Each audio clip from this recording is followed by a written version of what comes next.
Thank you, Chairman Brown, Ranking Member Toomey. I appreciate your holding this hearing today as we look to rapidly recover from the effects of this pandemic and get the resources that we're providing most directly targeted to those in need.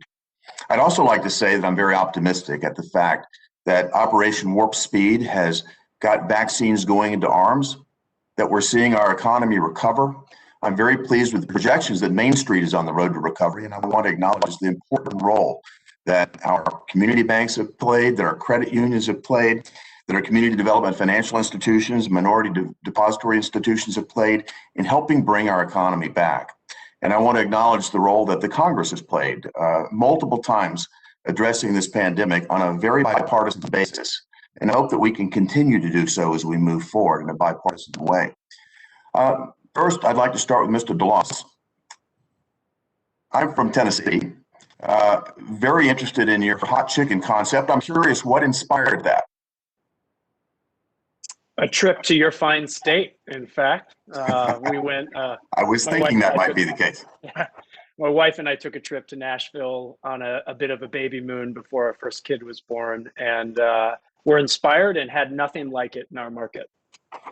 Well, I will have to say this, coming from Tennessee, from the Nashville area, Nashville's going to remain the home of hot chicken, the capital of hot chicken, but I'm delighted to see it expand.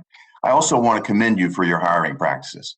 I think you're doing a great service. I think it's very consistent with the criminal justice reform that we saw under the past administration that was passed on an overwhelmingly bipartisan basis. So I want to thank you for what you're doing and the leadership that you're bringing to bear there. And my very best wishes to you. And I'm delighted to hear that the PPP has been a product that's helped you continue through this crisis. I'd like to turn next though to Ms. Milano. Ms. Milano, I want to thank you for your dedication to America's small business. You have deep experience in this area, and our small businesses really have been at the core. They've been the engine of our economic growth for so long. They're going to continue to be critical to our growth as we come out of this pandemic. I really want to understand the impact of what we've been talking about here on the pandemic, and specifically the timing of the programs that are involved. You've had a lot of experience running this program, and if you could take a look at the other programs that the Biden administration is in the process of implementing since December of 2020, that came through our bipartisan relief packages, including, for example, $12 billion for CDFIs and MDIs. There's $15 billion for shuttered venue operations. In your best estimate, how long will it take us to get those programs set up and begin to get dollars, incremental dollars, into the accounts of those small businesses that need them? Sure, thank you. So I think that those programs and Treasury is in the process of standing those up right now, as I understand it. And I think that the $3 billion for the CDFI fund, for loan funds, and the $9 billion or $12 billion that was put for MDIs and CDFIs in the Emergency Capital Investment Program have enormous potential to recapitalize these institutions.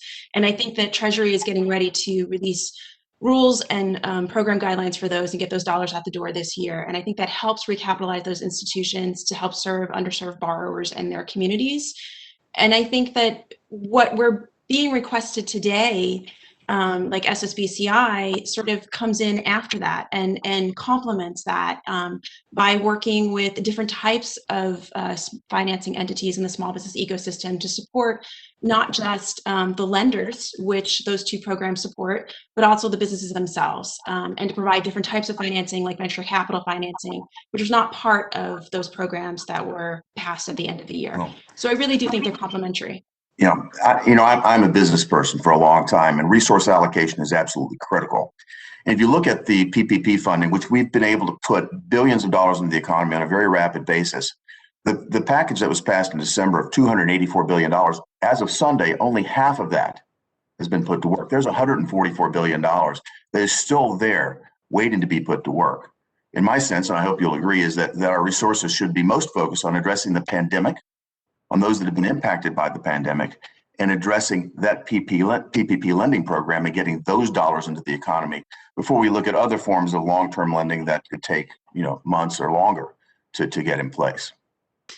I mean, I think that those programs, PPP applications will expire March 31st, and there will be a need, we know, beyond the end of next month for funding. And so I think it can work together.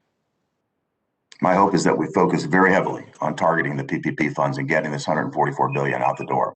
Thank you, Mr. Chairman.